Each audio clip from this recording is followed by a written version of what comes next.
Welcome, everybody, to week 8 of the 444 DFS MVP podcast. I'm your host, John Breslin. You may know me as Squirrel Patrol, joined by Davis Maddock, Pat Currain, Neil Orfield. Gentlemen, I really don't remember anything about week 7. So I probably lost money. So we'll just skip week 7. We're on to week 8. We've got another 10-game slate.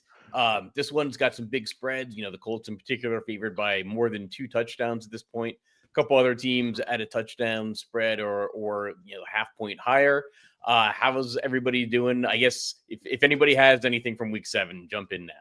All I remember is that I was like mega in on Mason Taylor, and he didn't get targeted in the first half. I believe he didn't get targeted until Tyrod Taylor came in, so that didn't go so well.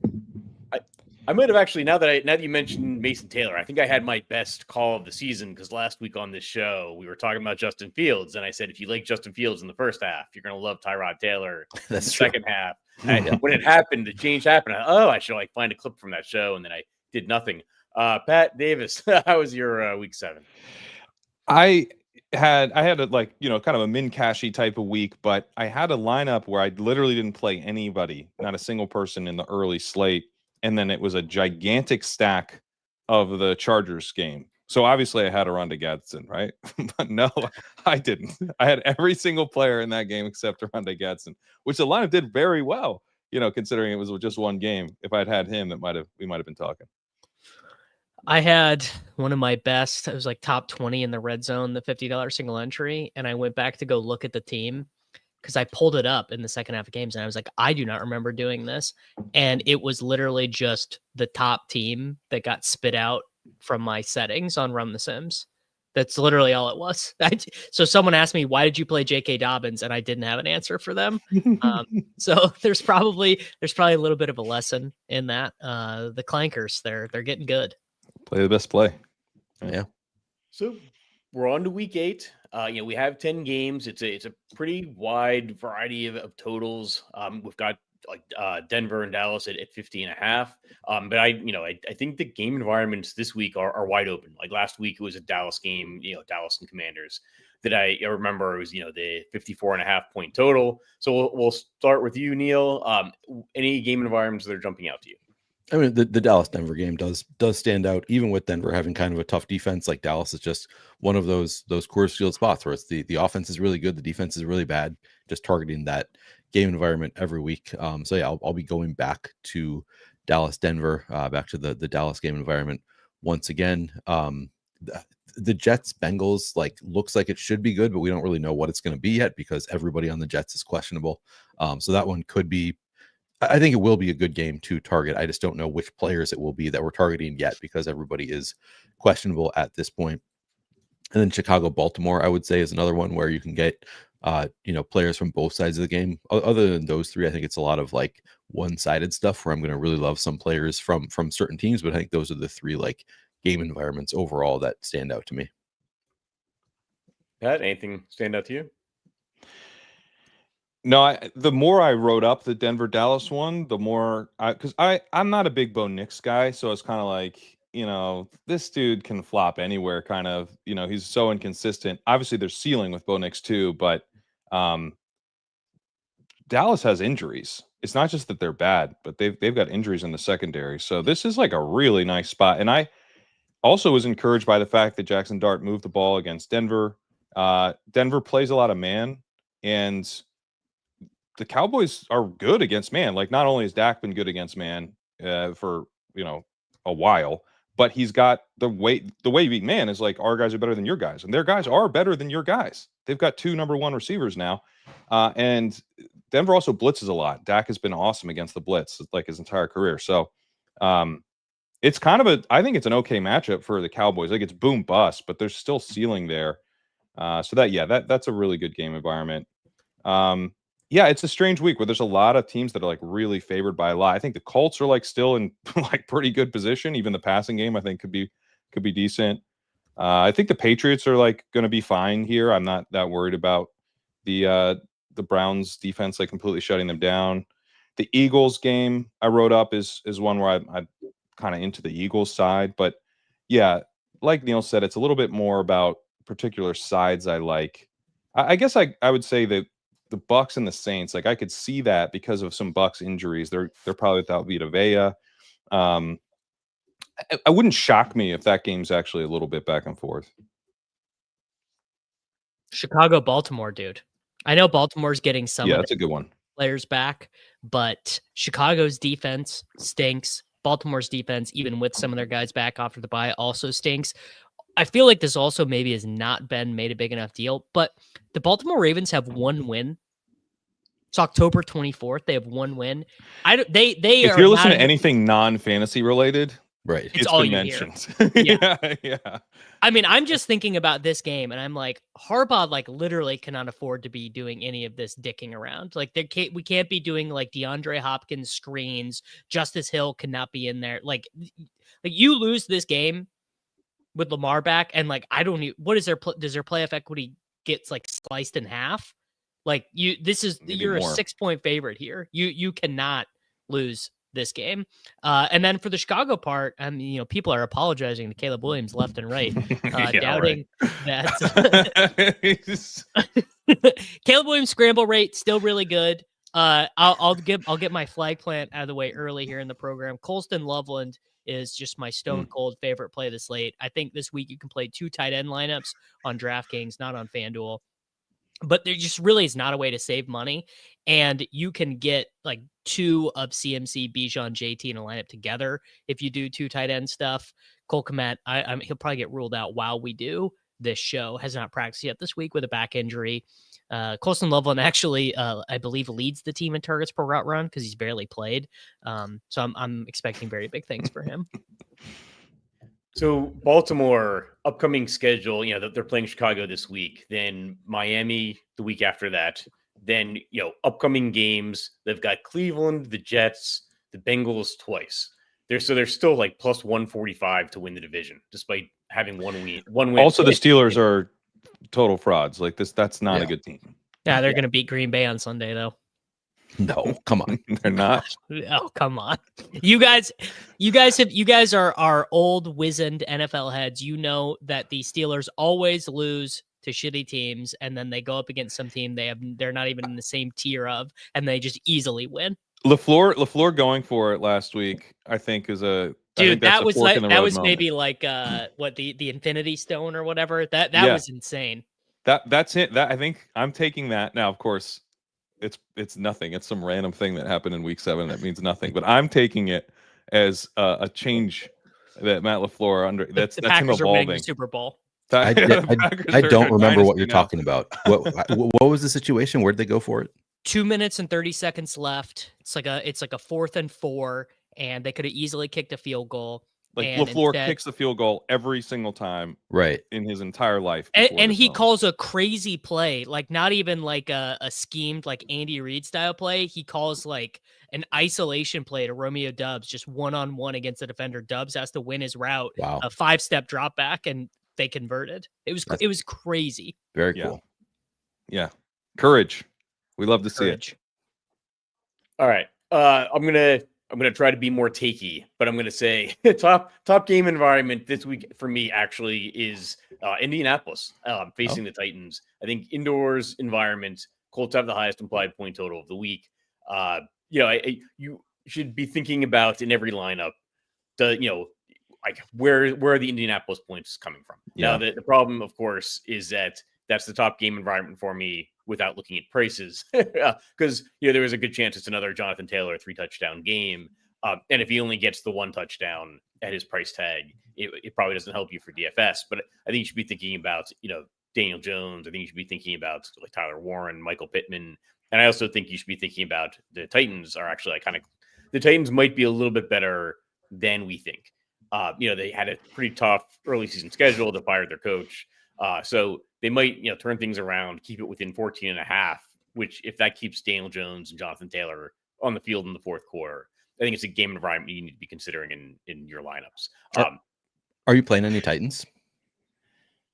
I think they're better on DraftKings and FanDuel. So I always kind of look at FanDuel first, which is like the opposite of most people, and then look at DraftKings. And when I was looking at FanDuel, it's like there's nobody you could play. But they have that rookie wide receiver. I think he's a slot receiver. Or DK? Is it DK? Yeah. DK is a slot. DK.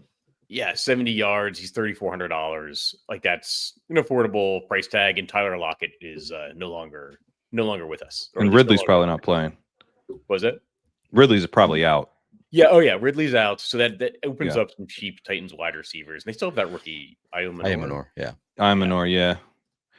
But Yeah, I mean, so I've been kind of pounding the drum that Ward is just not good, but and I don't think he's good from the perspective of like actually completing football games in an efficient way. But there's some of the film guys on him are like, no, this dude is like, the talent is like oozing out of the pores. You just got to like figure out how to like rein in some of the instincts. So I mean, I could see the Titans, like I wrote in the walkthrough, I was like, I could see the Titans Ward having his best passing game of the year, partly because they're going to be trailing the whole time, but also like it's actually hard to play as badly as he's played, like as consistently as he's been. Like Joe Flacco has been up until last week was like near Cam Ward, and then he turns in like a pretty good game because like bad quarterbacks turn in good games.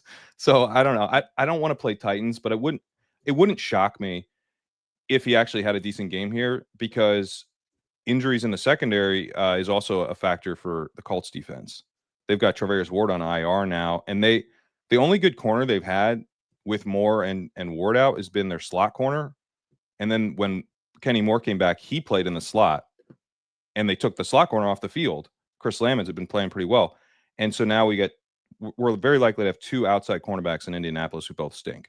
So it is actually like kind of a decent spot for kind of garbage production from the Titans.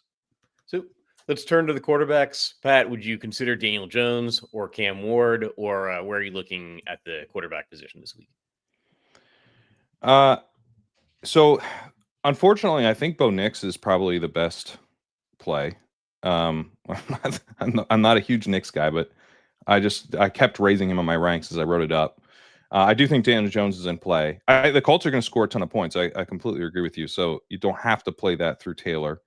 I have some interest in Drake May as always. Jalen Hurts, I think, is interesting here. AJ Brown being double DNP is concerning. We'll see how that goes, but I think the Eagles are gonna win this game. And I think their defense is much better than it was the last time the Giants played them. Like I do like the Eagles here, but the Giants obviously aren't going to just roll over, so they could actually get pushed and score points.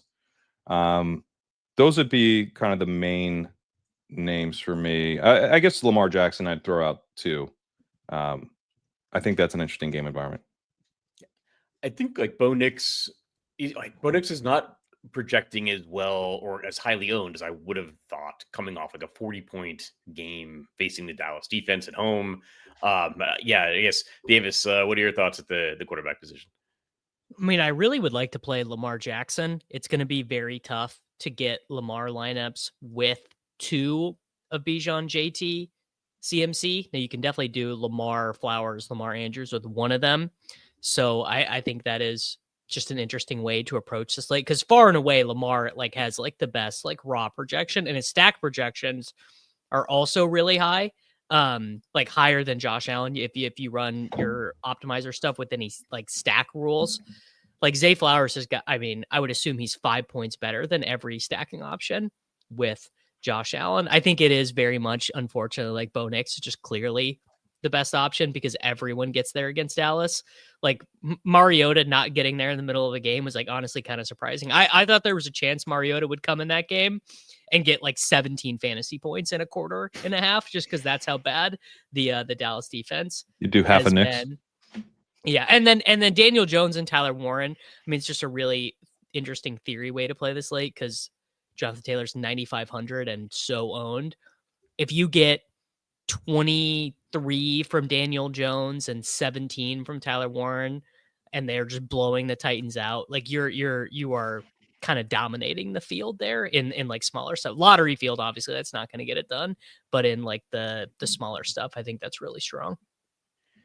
I want to say that we're going to get like Lamar Jackson at a discount, right? Because he's been kind of out of sight, out of mind. Mm-hmm. You know, but I think he leads all quarterbacks on the slate in fantasy points per game this season. Just, you know, he's been out for a little bit. The Baltimore offense does not look good. And I want to say we're going to get him at an ownership discount, but we're not. It's like not 2019 anymore for DFS. So if you catch me writing in any articles, we're going to get an ownership discount on on Lamar Jackson. Like, hold my feet to the fire, because I don't actually think that's true. Neil, what are your thoughts? I mean, he's projected as the chalkiest quarterback on the slate, but also still like sub 15% ownership, which at his price tag in this matchup, I still think is really good for Lamar. So I do think Lamar is one of maybe my favorite quarterback on the slate.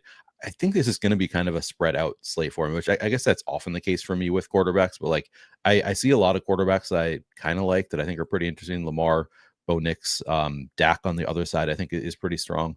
I also like Michael Penix is, 4,900 if he ends up playing. I think Michael Penix is everybody's going to Bijan. Like we can go to these leverage stacks off of those chalk running backs. Same theory as Daniel Jones. But Michael Penix has just an elite matchup with Miami. So like him a bit.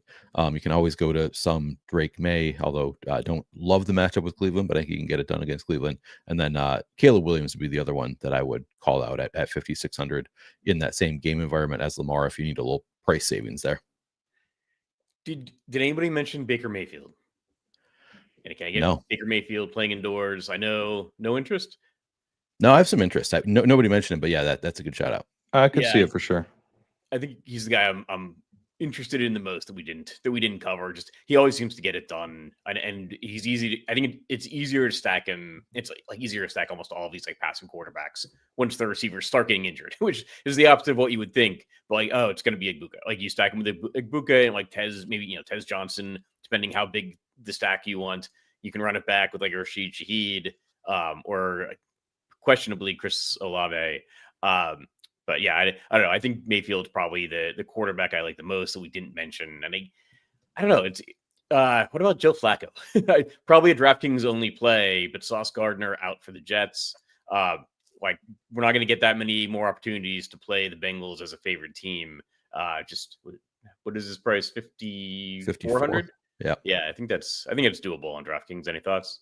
Yeah, agreed that it's doable. I think that is a game environment that I like. See, I'm taking the same stance to that game that I did last week, which is it's the Jets involved. If there's any kind of like I did 0 Brees in tournaments last week. Thought it was just like fine to play him in cash, do whatever you got to do. But anytime I start to hear fans mention the name Brady Cook, I'm like, nah, man, I'm done. I'm out. I just got no interest. I think you're better off playing Bengals if it's Taylor, though. Yeah. If it's Taylor, not Fields, I mean, then you Taylor's have the hurt. potential. Taylor has a knee injury. They might have to start Fields. They might have Woody Johnson saying our quarterback can't complete a pass and then have to start Fields. Yeah. It's so good. That's what we're up against, dude. Yeah. Quarterback can't complete a pass comment could be an indictment of the the offensive line, the receivers. Right. Justin Fields doesn't necessarily have to take it personally. Yeah. This is like you've put your foot in your mouth and now you're trying to explain it away to your wife or something. I know what you meant. Fields said it doesn't matter what Woody Johnson says because he's right with God. It's a true story. They asked him about it. He said, Justin, I don't know if you are. He said all that stuff going on around me doesn't matter. I'm right with God. So that's where we're at with the Jet season. Well. All right. Good to know that Fields still has faith. But all right. We'll move on. You mentioned Breece Hall. Let's move on to the running backs. Davis, we'll start with you. Is it the week that you want to go over the field on Breece Hall or again, full fade? No, I actually think running back's kind of easy this week. You do one of Bijan, CMC, and Jonathan Taylor as much as possible. Lineups, you can't make that work. You get Derrick Henry in there. Some of those lineups where Derrick Henry would be in there. Instead, you play Rashad White. And then if you're doing 10 lineups, make sure 2 of them have James Cook instead of Derrick Henry or Rashad White. And I think you basically leave it there. Like if the ownership between James Cook and Breece Hall is even close, DFS is still very beatable. It's the most obvious James Cook 97 yards, 2 touchdown game of my lifetime. Like everyone thinks the Bills stinks. Joe Brady's like, I'm gonna commit to the run even harder. Watch The how I'm gonna run Panthers' the run ball. defense is good now, don't you know? Oh, dude, okay. Easily the worst narrative of my lifetime. It's just like the defense doesn't matter. They're just gonna do whatever they want. Jackson Hawes is gonna be big time available. I would say I would go back to Brees if I thought it was needed salary wise this week. But come on, Derrick Henry is less expensive. He's the same price as Rashad White. He's $300 less than James Cook. You just do not have to do a New York Jet to yourself this week. It's an interesting week for running backs because we've got Jonathan Taylor, we've got Christian McCaffrey, and we've got Bijan Robinson, all on the slate. They're the three most expensive running backs. There is, for the FanDuel people out there, McCaffrey's like much cheaper than, McCaffrey's cheaper than Bijan Robinson by pretty, I think $900 on FanDuel, and the reverse is true on DraftKings. Like McCaffrey's $200 more expensive. So I was surprised, like looking at exposures, that McCaffrey is actually going to be like higher owned on FanDuel, because usually you think of him as the receptions, full point per reception. He's a DraftKings darling. But yeah, you probably can't afford all three top running backs, or potentially even two. Then you've got, like, I was writing up for Rashad White saying he's still too cheap, and I realized he's $400 more expensive than Derrick Henry with Lamar Jackson back. So yeah, Neil, we'll move on to you. What do you like among the high priced running backs, and then what value plays are you finding?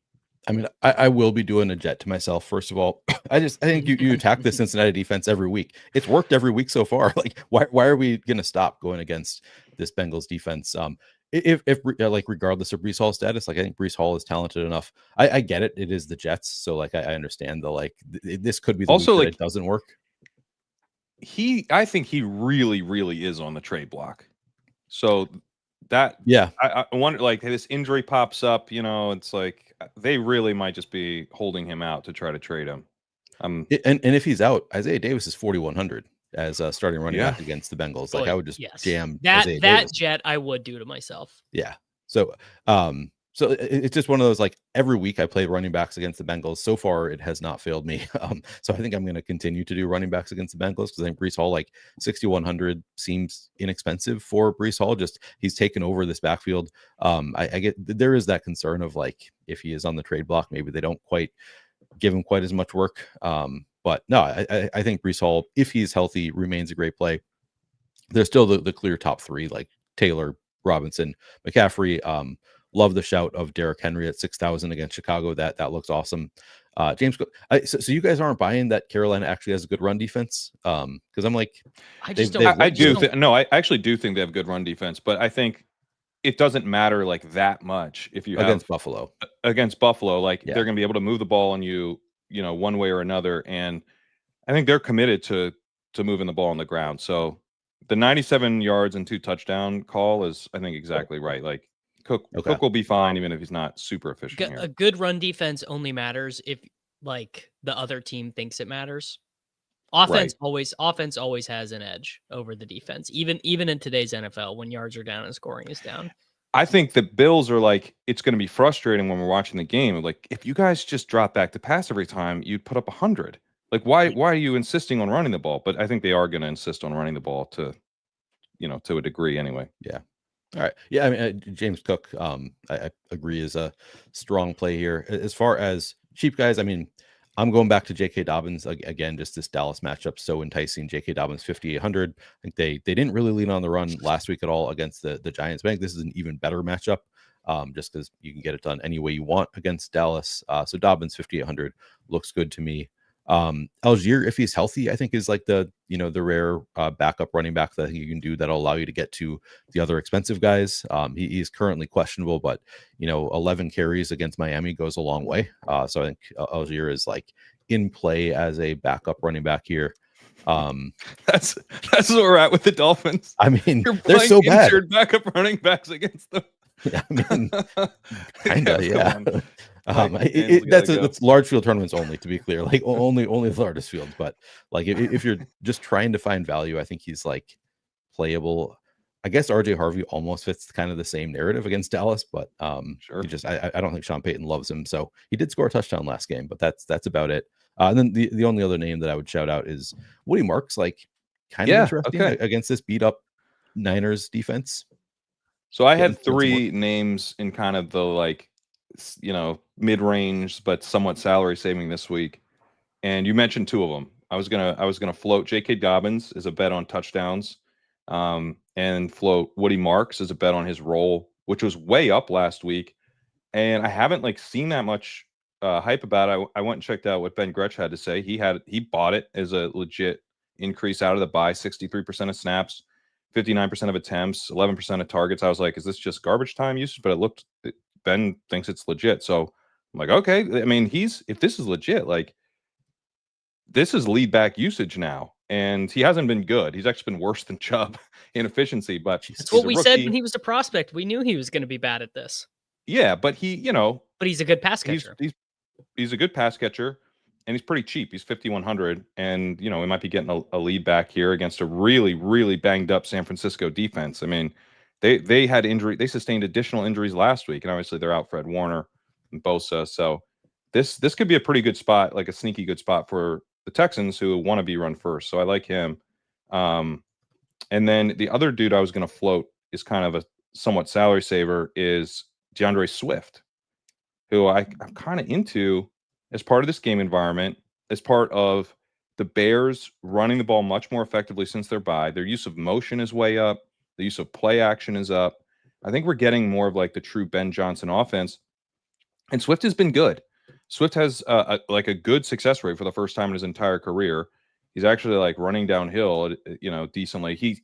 The only thing that concerns me with him is that Kyle Monangai's usage has been up. So you're betting on him to be efficient against a really banged up Ravens defense, which is better in the secondary than they've been, but still has like some pretty serious injuries up front. So he's the other kind of, I'm like these are like not conviction plays, but I'm like intrigued by the salary savings.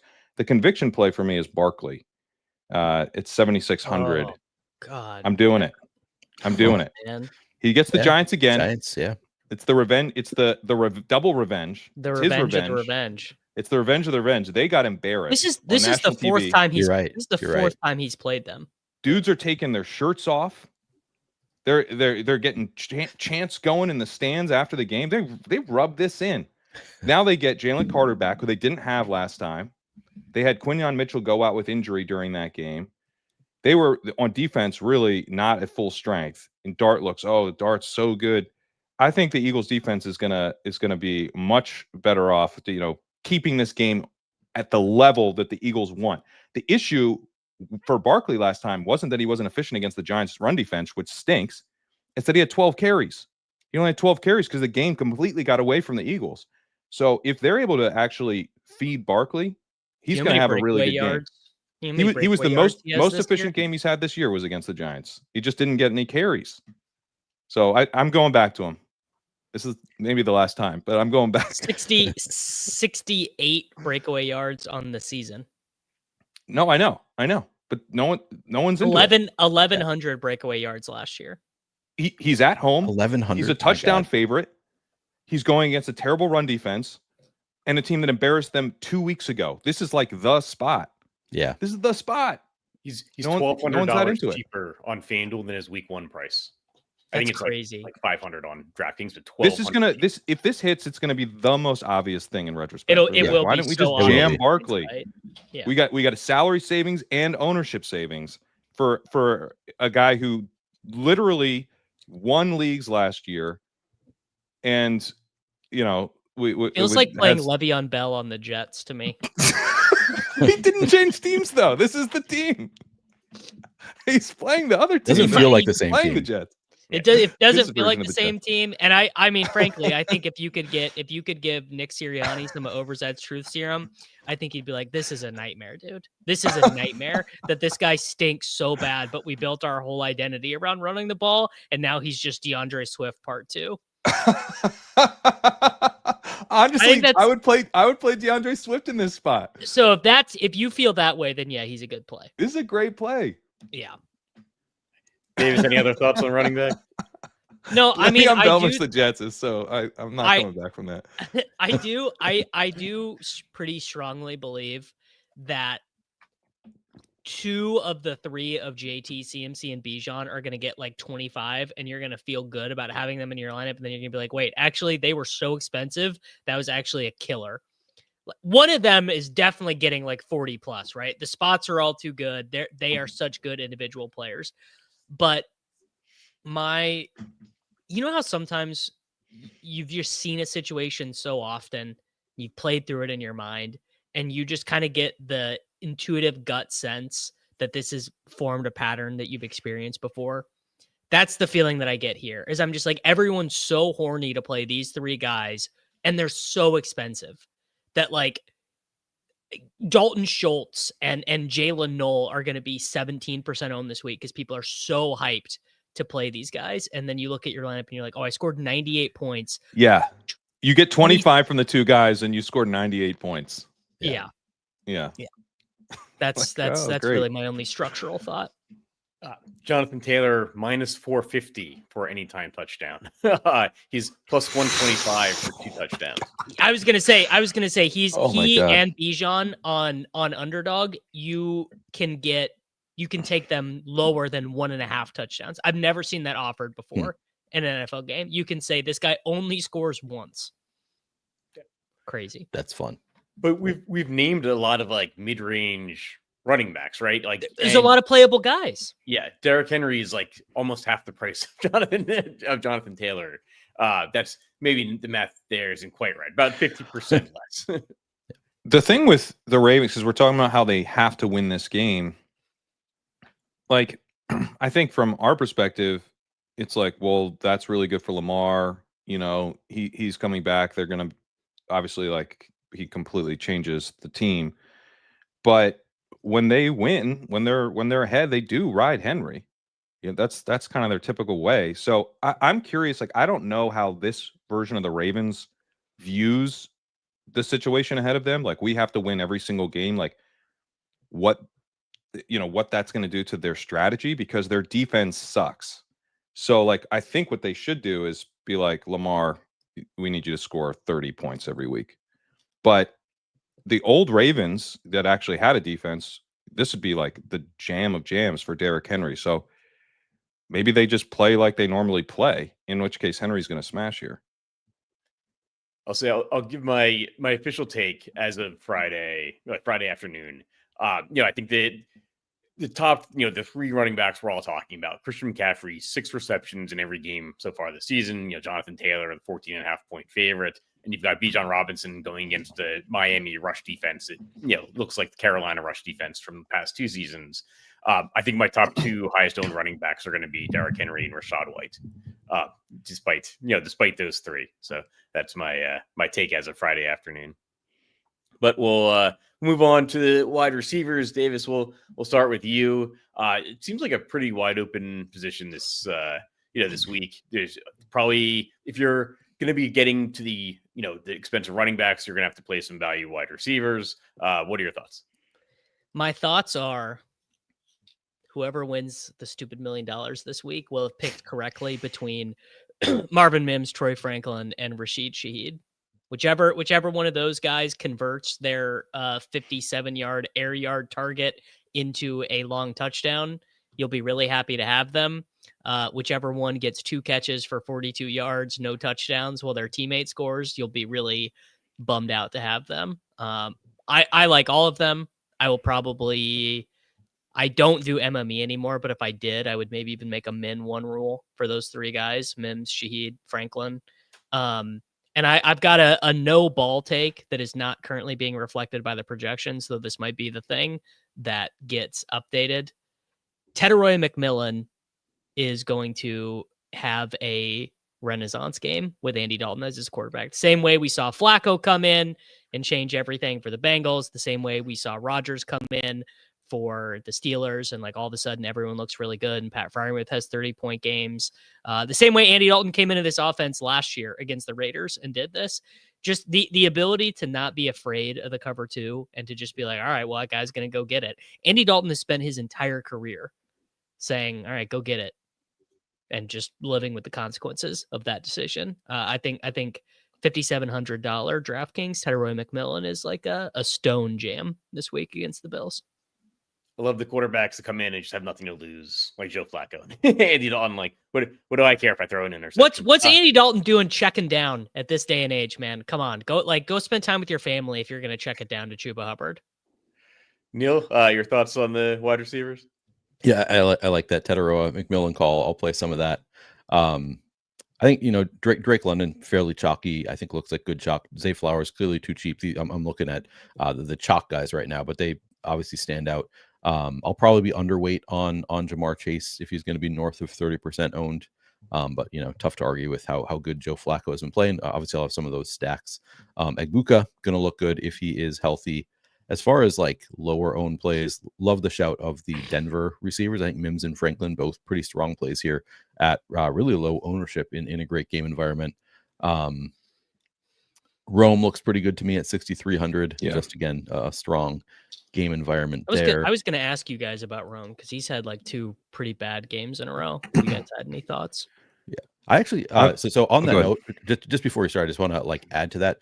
What do you make of the fact that Dallas has gone from they've completely flipped their coverage from playing like 0 man to 50% man last week? So like they completely. I think that changed was a the way they Commanders play. thing. Okay, all right. I listened to Ali Connolly broke this down because I don't really know, but he was like it's just like a dare to the Commanders, like beat it. Your guys can't beat us. Okay. I When think because the opponent's wide played, receivers are Chris Moore, Jalen Lane, and Luke McCaffrey, you're happy to stick them on an island and say good luck. Yeah. Yeah, That makes sense. they played like ton of zone, like nonstop zone all year, and then they flip. I think it was matchup related. Okay.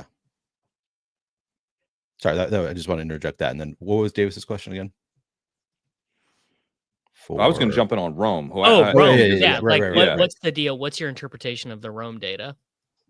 I think Rome is a smash here. And I think, the fact that he's had the 2 bad games is going to keep people off it. But he's been targeted over the last.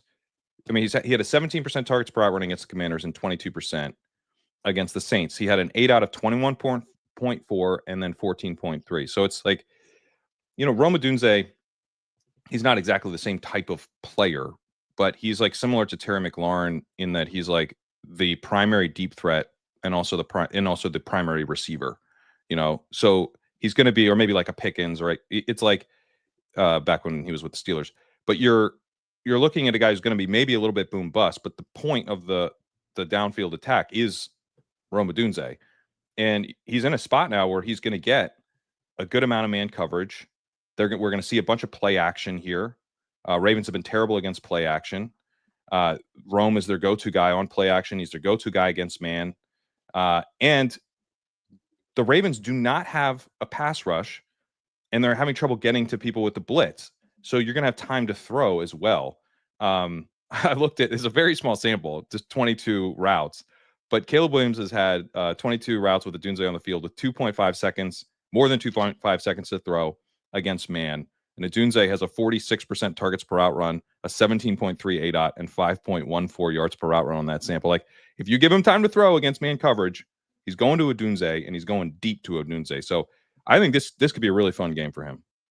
I was going to say the Ravens have allowed the most points per game in the NFL, the 3rd most yards per game. Now they've had a really decimated defense. Like, how is the defensive injuries looking coming out of the bye? They're better in the secondary. They're better. I interjected about asking about the Dallas defense, thinking that was on topic for Rome, and then realized as Pat was talking, I was like, oh, that was just totally off topic to bring up the Dallas man coverage. So apologies for that. No, so like Humphrey's healthy and Kyle Hamilton's healthy and stuff. Wouzier, I think, was totally healthy. So, but ever since they lost Matabike for the season, the pass rush is just like, I think he's been kind of the linchpin piece. So it's not that it's not like this is a secondary to target for a cluster injury anymore, but it's just a bad defense that can't get to the opposing passer. So Caleb Williams will have time to throw. And he has the longest time to throw in the league. Like, he has a significantly longer time to throw than Justin Fields. This dude, you got to give him time to throw. Like, that, the idea that, the Ben Johnson offense, he's going to come in and be in rhythm like Jared Goff, like, that is not happening at all.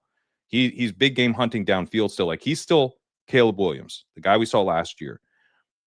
to me, that makes him matchup dependent. It doesn't mean he can't do it. It's just like, you better give me a spot where he does not have pass rushers in his face in 2.5 seconds.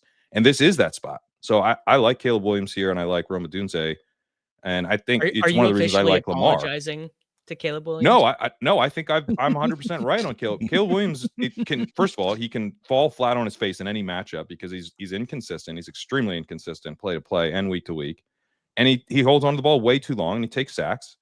He's a very flawed quarterback, but this is the type of situation where, there's upside for him. So this game environment, I think, is playable on both sides. And Odunze and Flowers. I mean, Flowers is going to be very chalky, but still a great play.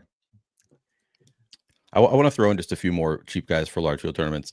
Darnell Mooney, if he plays, again, 4,400 against Miami, and nobody is going to play Darnell Mooney, but it's a great matchup. And then also going back to, you don't have to play a Jet, but I think you could play Josh Reynolds or Arian Smith or something, again, just because the matchup is so good with Cincinnati and they're so cheap. You don't need much to get there. They allow you to pay up for all the other guys you like. So please don't play Arian Smith. he ran how many? He ran. It doesn't matter. 88.6% of routes last week, and he could run 1,000% of routes. I'm not playing. Is he that bad? Okay, all right. He's like literally. He's like a sprint. Like he's like a literal sprinter. Like he's not really a football player. All right, fair enough. Some questions now from the chat. Right. Anybody interested in Rashad Bateman? If Zay Flowers is going to be highly owned, Bateman? No. Not Mark really. Andrews. Okay. They had Andrews and Likely. Andrews was at 70-something route participation last week, and Likely was in the 80s. So I'm a little worried. How many targets does Likely have since he came back from injury compared to Mark Andrews? like one. I think it might actually literally be 0 on it might be like a Marquez Valdez-Scantling level of cardio for him. But the reason I mention that is that they do play DeAndre Hopkins, and they rotate in some of these other younger guys. I don't think Bateman's both clearly the number 2 wide receiver and not a lock for 75% route participation. That's my only concern there. All right, so can I mention? Oh, go ahead. I don't. We're doing this. I haven't seen the Eagles injury report, but if AJ Brown is good to go, there is a lot of ceiling. in this match. No practice for him today. Oof. Okay, so triple DMP, he's probably out, and they go into bye next week, so he's probably. Sirianni said he doesn't have to practice to play, but they do go on a bye next week, and they're 7.5 point favorites. And as you mentioned, revenge for our boy. What about Devontae Smith then? Yeah. Oh yeah. 5,900. No AJ Brown. I'm hit. Right, yeah, we're have to start thinking about Eagles. Because I think that's a good call. Well, I guess we have touched on Saquon Barkley, but it could be the passing game in play. I mean, he's very stackable then. Yeah. All right. So one of the dynamics is 2 out of the 3 most expensive wide receivers are Dallas Cowboys, but nobody wants to play Dallas. Or I think, Neil, you mentioned Dak Prescott, but we're totally hands off on CeeDee Lamb and George Pickens, or does anybody have any interest? I mean, I'll be playing, obviously, in my Dak lineups. I'll be playing a lot of CeeDee Lamb. I think CeeDee Lamb is fine. Pickens, maybe I'll do some double stacks. Not a big priority for me, but I'll have some because I'll be playing Dak. Isn't CD isn't worrying about an elite cornerback for the best wide receivers just the most mid IQ stuff? Patrick Surtain could have the game of his life and still not really be able to stop CD from getting. He's not going to be completely shadowing CD either, is he? I mean, they have way more likely to shadow Pickens because I believe PS2 does not spend a ton of time going into the slot. So he might not even be on. Lamb might be the way to get off of Pat Surtain here. I think Lamb's very in play. I think the Cowboys will be fine here. Time, yeah. I was gonna say you should be considering one of the Dallas wide receivers because Surtain can't cover both. Can't be 2 places at once. Yeah. Then another question from the chat. Mims or Booty? Booty? Yeah, Booty. Keyshawn Booty. Mims. Mims. And if I'm saying Mims, it's probably Mims. That's hard for Pat to do. Yeah. If you want to play a Patriots receiver, it's Diggs. It's Diggs. Because you look at So the Patriots matchup, which I actually think, I honestly do think that Diggs and May is a totally viable stack this week because I think they'll be fine. But the issue is you've got Patriots offensive line that's overrated because they've played basically no good pass rushes except the Steelers, which they were okay in that game, but they really haven't been tested. They get the Browns, obviously an elite pass rush.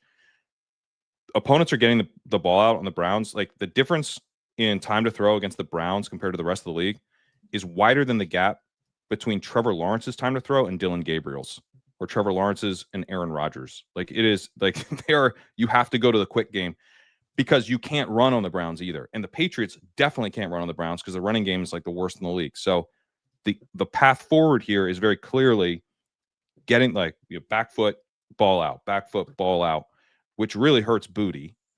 But I think it could help Diggs. He's been their guy. And the Browns play a ton of man. Diggs has been awesome against man. Diggs has been their number one target on quick throws. So it's not like the best setup in the world. But I think if you do want to go Patriots, I think it's May and Diggs. All right. So I've heard Troy Franklin's name. I've heard Marvin Mims' name. Does that mean facing the Dallas defense, Cortland Sutton is going to be the most underowned wide receiver on the week? No, because he projects pretty good. I'm saying like 10% I don't know. ownership. Yeah, no. I mean, if he's 10%, I think it's a good call. Yeah, I do too. Yeah, you're right. Right on 10%. That's I skipped right past him to look for the value guys, but I agree. Great play. Yeah. Yeah, I'll make that my wide receiver take. That I haven't actually like put Cortland Sutton on any like of my lists or anything this week because the other Denver receivers are projecting well because we want savings to spend up for the running backs. But what if we just go mid range at running back and then you can afford for a Cortland Sutton instead of a Troy Franklin. I mean, if there's a like Cortland Sutton 2-touchdown 120-yard game, you're going to want to spend up, rather than than spending down for the Denver wide receivers. We'll move on, I guess, to the tight end position. Can I ask you, John, real quick, because you mentioned Colts? Are you how are you doing Colts? Are you playing Colts wide receivers, or would it be more like Jones and Warren?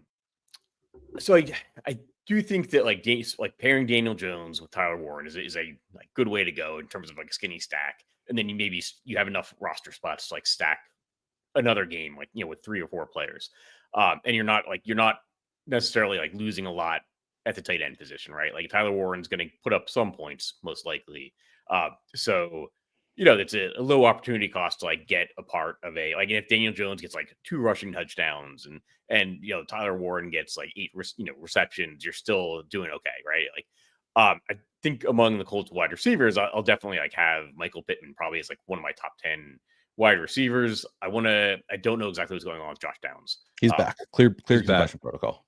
Okay, so he's cleared concussion protocol. 4,700. Yeah. No, I'll probably spread out my exposure among like Colts wide receivers. Then if I was going to pick one, it's Pittman. But I think Pittman's always underpriced on FanDuel, so I always like end up with him on DraftKings, but like he's not really underpriced on DraftKings. It's probably like more it might end up being Josh Downs on DraftKings and Pittman on FanDuel, which actually kind of lines up with their scoring as well. Pittman's more likely, I think, to get touchdowns. Downs is more likely to add some receptions that pay off his price tag. But speaking of Tyler Warren, we'll get to the tight end position. Neil, I think we'll start with you. What do you like at the tight end slot this week? First of all, it is National Tight End week this week, as Richie points out in chat. So you got to be jamming 2 tight ends every single lineup. No, that's a joke, but viable, I think, because we actually do have a number of really strong tight end plays on this slate. Tyler Warren obviously looks great. He's just he hasn't really been smashing yet. It's like every week in the first half, he'll like score a touchdown, look like he's going to break the slate, and then like, it is fine. Like he's like okay, but like still at the price tag, I think he could at any point break out. So I think Tyler Warren looks great. Dalton Schultz looks awesome if he plays with Nico Collins out. We saw how heavily targeted he was last week. They have no offensive line, so they just do the short game stuff, and he's clearly a favorite of CJ Stroud. So Dalton Schultz going to stand out. Kate Otten benefits from Mike Evans being out. I think if Egbuka plays, he still doesn't become like alpha tight end like he was last year for a bit, as we've talked about, but viable.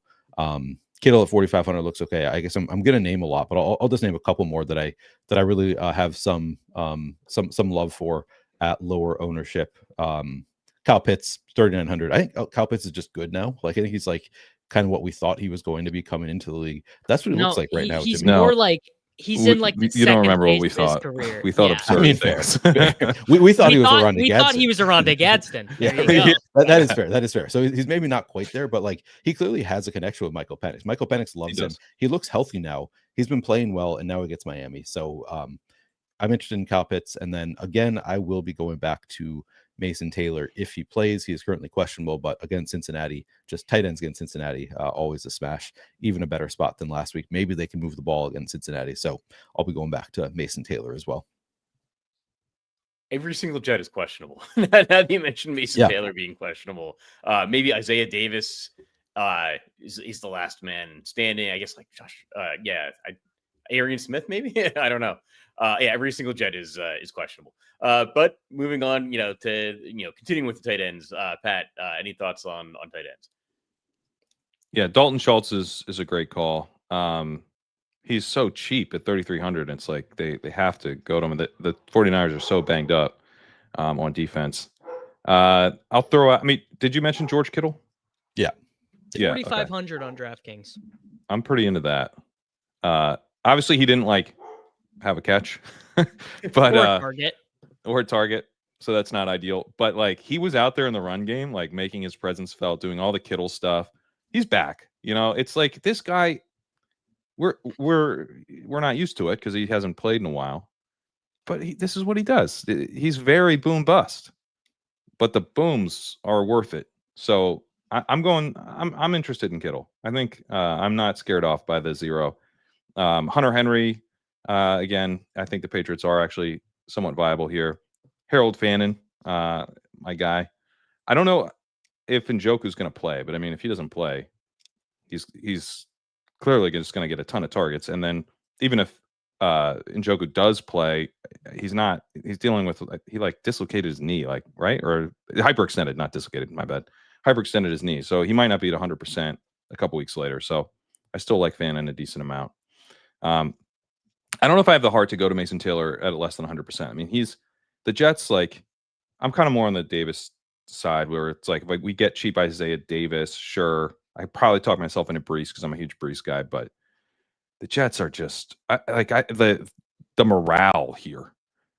They get the new regime and it's supposed to be like culture building, and like, is there worse culture in the league? They look discombobulated. It feels very Gerard Mayo-y, where it's just like this team just doesn't want to be there. Yeah, they don't have it. Gerard Mayo-y.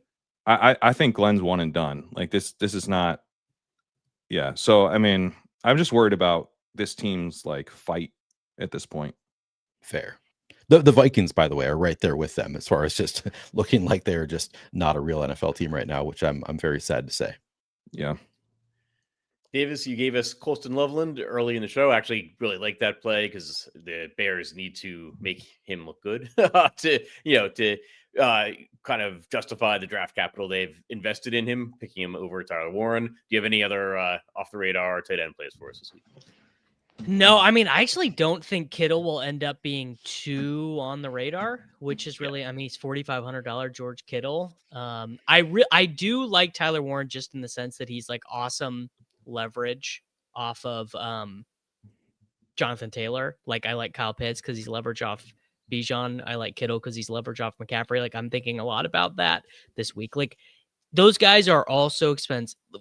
I guess every decision you make in your lineup should be like a flow chart of like, what am I doing with these three guys? And then if these guys hit, what happens to my lineup? If they don't hit, how do I benefit from that in like an anti-fragile way? And I will say Dalton Schultz chalk like feels terrible, doesn't it? Doesn't Dalton Schultz? No, it's like it doesn't. It's 3,300. Yeah, it feels awesome because I don't have to think about tight end anymore. I'm just like, great, 3,300 Dalton Schultz. If he scores 8 points, I'm still fine. Okay, all right. I'll say I think so. I think like Dalton Schultz at like 3,400. I think K. Dotton at 3,300. Or maybe I got the prices reversed there, but I think they're both in play. It's almost the same situation. Like receivers, multiple wide receivers down. Like these guys are going to get some receptions, and if they get a touchdown as well, like they're paying off their price tag. But I've got my take at tight end. we've got the opportunity at 4,200 to get a guy that just put up 9 receptions, 110 yards, and a touchdown in the same matchup 2 weeks ago, and now might be without AJ Brown, but Dallas Goedert. Yeah. If AJ Brown is out, I think we've got to heavily consider that, spending up, I guess, for Dallas Goedert from the chalk at the tight end position. Yeah, that I as soon as we talked about AJ Brown potentially being out, I meant to bring up Dallas Goedert and then forgot. Yeah, me he's too. not been on my radar, but yeah, that's a good call. And the Giants defense is also banged up as well. I should mention in my kind of Eagles bullishness here. They look like to be without Brian Burns, who has a hip injury. Paulson Adebo has a knee injury. Javon Holland at safety has a knee injury too. None of those guys practice Wednesday or Thursday, so that would obviously make this matchup even more appealing for everybody. The Giants still do have a pass rush, and we've seen some stuff like some quick hitting stuff to Dallas Goedert. So that the pass rush could actually boost Goddard specifically, I think, here. We do have a question in the chat about Joe Flacco observing National Tight End Week. Any interest in Noah Fant? I think he's fine. 3,200? Yeah, sure. Yeah.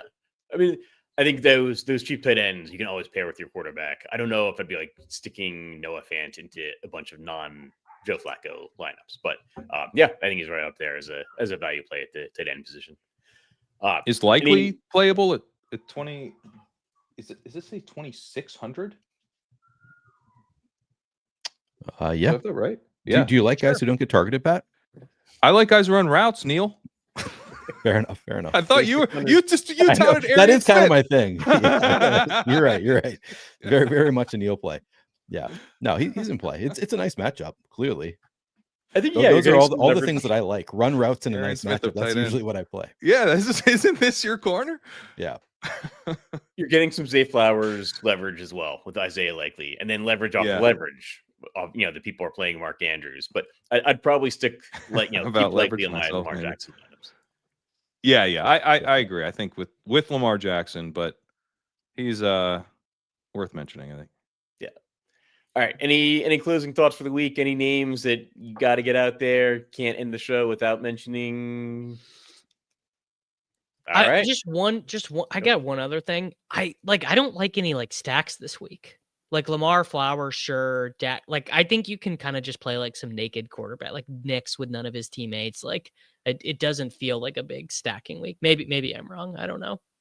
I think when you have big spreads, it feels that way, right? Like we don't want to play a Titan with a Colt, but when the games actually play out, I think more often than not, you want one of the there's a good chance Daniel Jones and Jonathan Taylor are out of there unless there's a Titan that has paid off their price tag. So that's one way I think about it. We have big implied team totals though. It's not like there's Yeah, and you can play like Daniel Jones, Tyler Warren, Jonathan Taylor, and just say, well, they're gonna steamroll them, and you don't need to run back on every lineup. But yeah, I think the stacks will end up looking better at the end of the week than they look going in, just because of the way we're looking at the spreads. I agree with that. I think it's uncomfortable. I agree with you, Davis, that I don't like and I don't love any of the stacks this week, but I still think you should be doing them for the correlation because one of them's going to hit, or some of them are going to hit. It's just a matter of right now it's uncomfortable because it's really hard to predict which one it's going to be. We don't have clarity on the situation, but I still think it's probably a good idea to stack in general. I'll also throw out before we get out of here with the stacking point, Evan Ingram at 4,100. We're talking about playing Marvin Mims. Ingram probably run more routes than Mims. Yeah.